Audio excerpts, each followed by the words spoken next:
My name is Negative Legend. I've been collecting, trading, and selling trading cards since I was 4 years old. I thought it was about time I paid tribute to the game that set me down this road.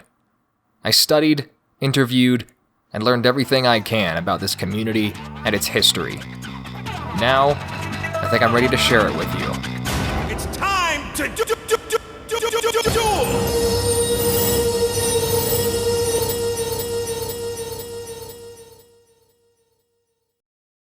Born in 1961, Kazuki Takahashi began life in Tokyo, Japan. He was one of several kids who grew up loving the works of Akira, JoJo's Bizarre Adventures, and Dragon Ball. He decided that he'd pursue the life of a manga artist, known as a mangaka, and focus on his dream of creating experiences that others could enjoy, just as he'd enjoy so many works of manga himself. But his rise to fame started very bumpy. He'd released several works of original manga and each of them failed, falling under the radar just like so many mangaka. The competition to become a mangaka in Japan is fierce, and very few illustrators manage to make it into the limelight. He truly broke into the manga industry in 1982. His first manga was published in 1990, and he had begun his first steps to creating a phenomenon. It was only when he developed an idea to create a manga centered around evil shadow games and focus on the strategies and origins of games that he traveled to Egypt. He wanted to do research on the earliest games he could find, and he learned that games went as far back as ancient Egypt. And that's where he drew the most inspiration for his most famous work, YuGiOh. Literally translated as King of Games and published in 1996, it was immediately unique compared to the rest of the manga in Shonen Jump magazine. Kazuki Takahashi stated, "Although at first I wanted to create a story that centered around the mysterious in everyday life, before I realized it, I ended up incorporating this and that. So many different things." The YuGiOh manga didn't begin centering around card games. Every chapter was an episodic adventure as the main character, Yugi, went through life in school, and an ancient Egyptian artifact known as the Millennium Puzzle unlocked a sadistic alter ego that challenged bullies, frauds, and murderers to shadow games, winning and punishing the loser with a penalty game that was an ironic and often hellish punishment that was tailor-made to the individual. The manga was directed towards teenagers, so fighting, alcoholism, domestic abuse, and profanity weren't uncommon in the original manga. In the early chapters, Yugi actually fantasized about Taya Gardner, and it's mentioned that Joey and Yugi exchanged pornography, which is actually a common theme when depicting youth in Japanese media. Keeping true to Takahashi's love of games, there would often be large boxes of text that detailed the rules of whatever game the characters were playing so that whoever was reading the manga could play the games with their friends. It was only in Chapter 9, titled The Cards with Teeth Part 1, where Kazuki Takahashi introduced the card game we would all soon to grow and love. Originally called Magic and Wizards in the manga, the story was supposed to be a parody of the popular Magic the Gathering card game. After the chapter was released, Takahashi's publisher received several letters from fans asking Takahashi to expand on the card game. And that was the first sign to Takahashi that he had struck something precious. When the original anime was in production, known to most fans as Season 0, based around the penalty games of the original manga, Takahashi was beginning to publish Yu-Gi-Oh! Duelist in 1998, where he truly began basing the entire manga around the card game that connected with his fans. 2 years later, the anime would be created and released in Japan beginning in the year 2000. Luckily for Takahashi, the anime based around his work caught the eye of the executives of 4Kids Entertainment. 4Kids was a company that became widely successful by taking Japanese animated television and localizing it for American audiences. Several series like Pokemon, Shaman King, One Piece, and many more were chosen to be the center of attention for young children, and Yu-Gi-Oh! Entered American pop culture. Though the anime was heavily altered to better fit the young demographic, it quickly sparked the imagination of an entire generation. For the first time ever on 4Kids TV, see how it all began with the original YuGiOh, the original Rivals, the original Monsters, the original Duels. So join the original YuGiOh adventure from the very beginning, and also catch YuGiOh Capsule Monsters every weekend only on 4Kids TV on Fox. Go to 4kids.tv for more. In 1999, Konami began production of the trading card game featured in the YuGiOh manga called Duel Monsters. The card game would later be released in America in the year 2002 alongside the anime. I remember the day I was handed my first YuGiOh card. I was one of the several kids who obsessed over the show during his youth, and on Christmas, at my grandparents' house, after all the presents had been opened, and my mom and Dad saved one present for me to open by myself. It was a small, wrapped box about the size of a pocketbook. I had no clue what was inside, or even why my parents had made this present such a big deal. I opened it, and to my surprise, it was the Yu-Gi-Moto starter deck. And on the front of the box was the Dark Magician, my favorite Yu-Gi-Oh card. And at that moment, I felt a sense of true magic. It was as if my favorite show had come to life, and I held it in my small, young hands.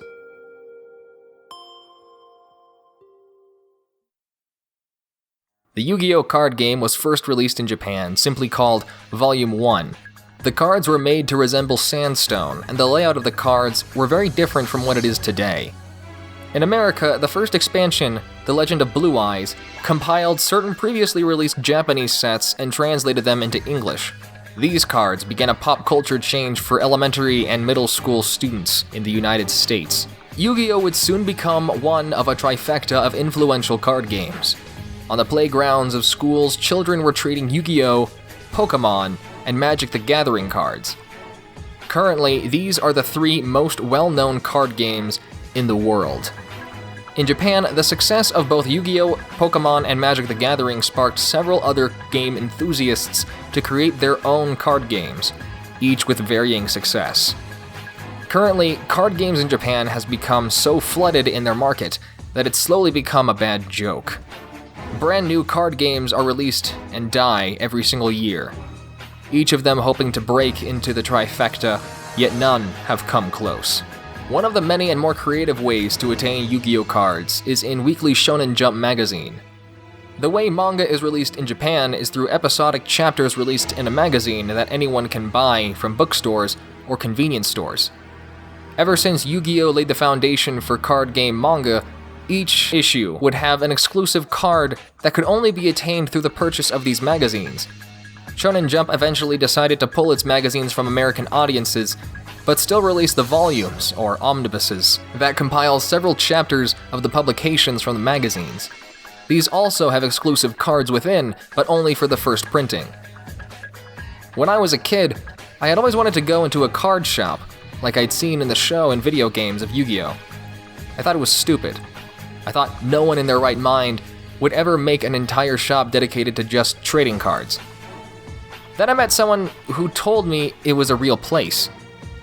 I went to my first card shop to ask around about how they run the store and what they think of Yu-Gi-Oh! And its community.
My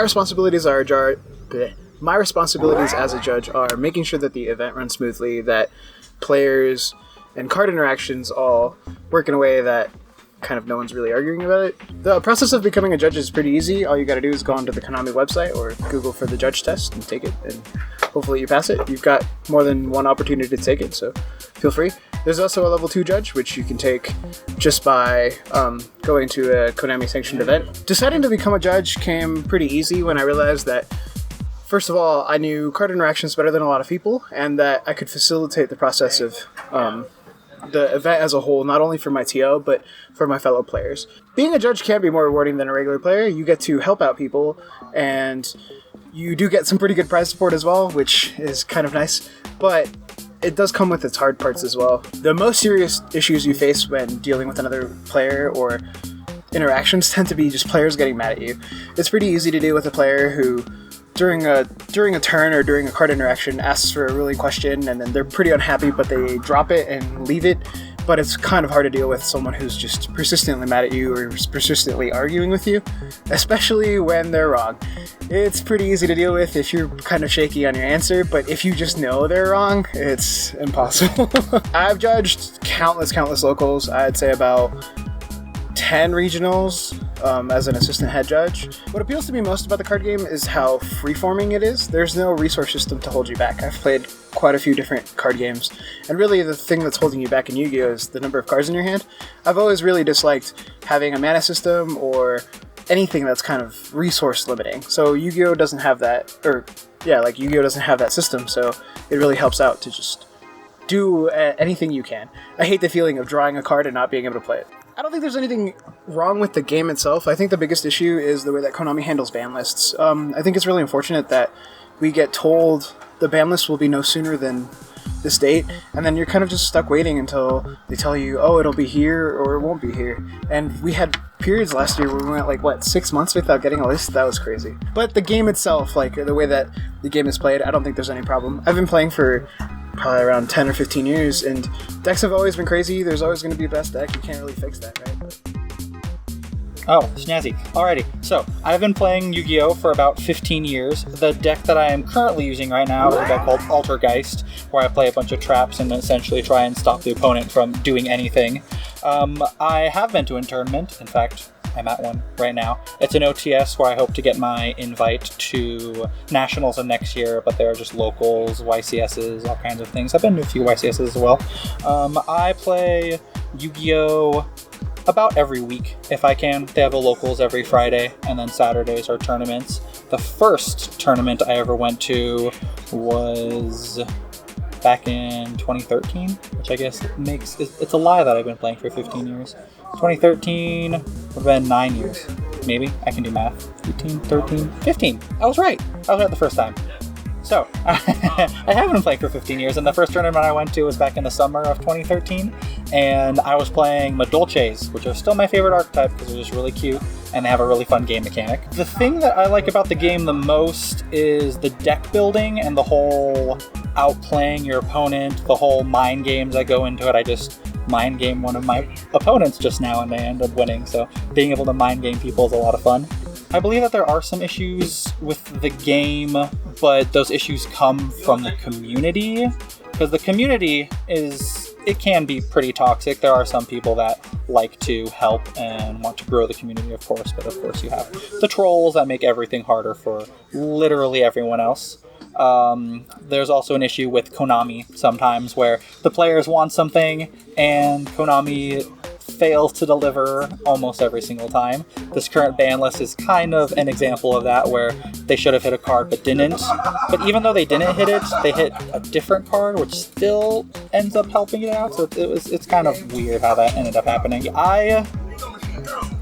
I love the community because even though it does have its fair share of trolls and toxic people, it's almost those trolls and toxic people that make the community really funny, because you just go, oh, you're clearly just being a moron who wants attention, so I don't care about what you say, but you made me laugh, so that's okay. And the people who are nice to everyone, they help build decks, they help you theory craft and everything, so I think the community as a whole, probably give it a 90 out of 100. What is it like owning a card shop? It's a lot of fun on most days. There's bad days as well, but it's a lot of fun most days. I've collected trading cards since the early 70s. It's something I've always done, cards and comics. I've always collected cards and comics since the 70s. I got involved in it working in another shop and started here in 1990. In 2000, Brad Alexander and myself took over the store. My thoughts on Yu-Gi-Oh! As a game, it's changed drastically over the years. It's gone from being able to play any cards, which you can still do, having a ban list where certain cards are not playable. It changes 2 to 4 times a year, depending on Konami, what they decide to do. The game's gone from very simple to very complex. The Yu-Gi-Oh! Community as a whole is absolutely fantastic. There's some great players willing to help new players. Unfortunately, there are a few bad apples, but they are so few. The good outshines the negative. Daily routine for running a card shop, or probably most business, making sure everything's stocked, check orders, if there's any pending orders, make sure everything comes in on time. The only thing that makes running a card store or a collectible store different, prices can be much more volatile than your normal commodities. We can't just order individual cards that we need. There's no real sources for those, so we rely on people selling to us, be able to buy. We have to make sure we watch the prices, adjust up and down on a constant basis. We have to basically watch after big events to see if the meta changes, watch ban lists as they change. Different games have rotations. Make sure we pay attention to rotations, what's rotating in, out, and how that may affect the game. Okay, interesting stories. It's been lots of fun watching players plan trips to big events, nationals, worlds. We've had some players make it to worlds. We've also had a charity event just over a year ago. We lost a very popular player. The following week, we had a charity event to raise money for his family. We had players show up from around the state donating money. We raised over $500 for them. It was a great player. It's just a great community.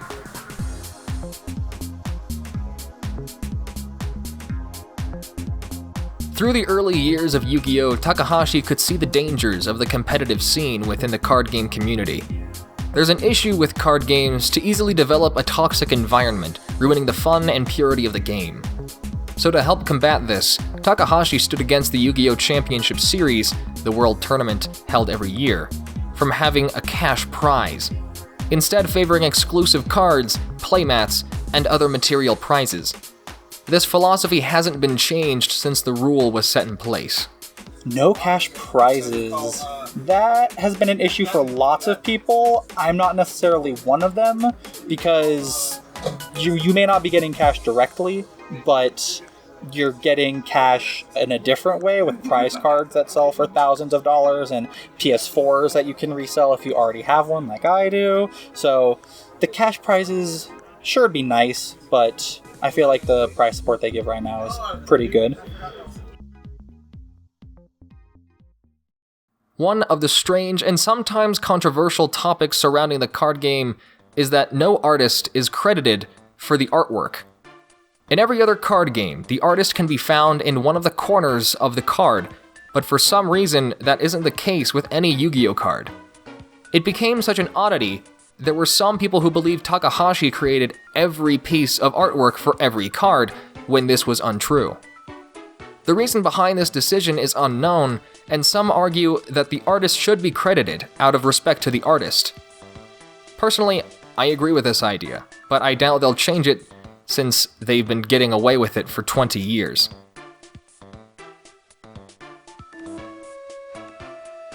There were several issues with players understanding the rules of the card game since the rules weren't fully fleshed out when the cards were being created. Everyone was still having fun, but it was clear that the game lacked structure. This was exacerbated by the anime further solidifying false rules that were never true in the physical card game. It was during one of the most popular story arcs where the game was given true structure, the Battle City arc. This introduced sacrificing lower-leveled monsters to summon higher-leveled monsters. It showed that trap cards had to first be set on the field and couldn't be played directly from hand. But one issue persisted: the confusion around Mystical Space Typhoon. The card reads, target one spell/trap on the field, destroy that target. Several players were using this card in an attempt to counter spells and stop their opponent dead in their tracks. However, there is a serious distinction that expert duelists have to stress, and that is Mystical Space Typhoon only destroys a card. It does not negate the card. Negating an effect would specifically say negate in the card text box, like in Dark Bribe. Mystical Space Typhoon is specific for destroying spell or trap cards that stay on the field, known as continuous spell cards. One issue that several card games face is counterfeit cards. In order to combat this issue, a special hologram is printed on every single Yu-Gi-Oh card, known as the Eye of Anubis. Trademarked by Upper Deck, this foiling didn't exist in some of the earliest sets of Yu-Gi-Oh, and knowing which cards were and weren't counterfeits back then is difficult to tell. This hologram is printed directly onto the card, so anyone trying to confirm if a card is fake will know immediately if the hologram is a sticker that's been placed onto the card. These holograms also help differentiate between first edition cards and reprinted cards, or unlimited cards as they're known by collectors. A first edition card will have a gold hologram, while an unlimited reprint will have a silver hologram. This special kind of hologram is used stylistically with certain other card games, but is integral to Yu-Gi-Oh cards.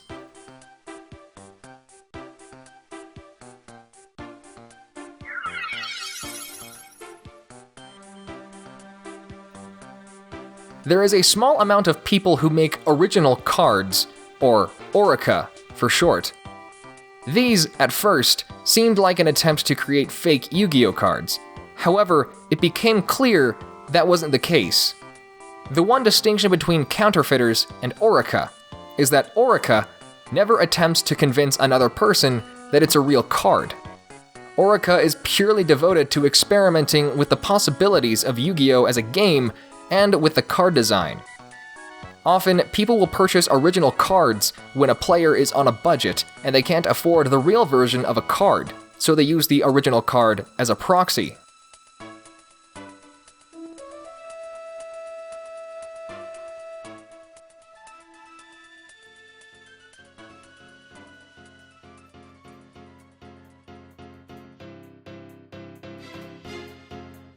In 2002, there was an attempt to create a spin-off game of Yu-Gi-Oh! Known as Dungeon Dice Monsters.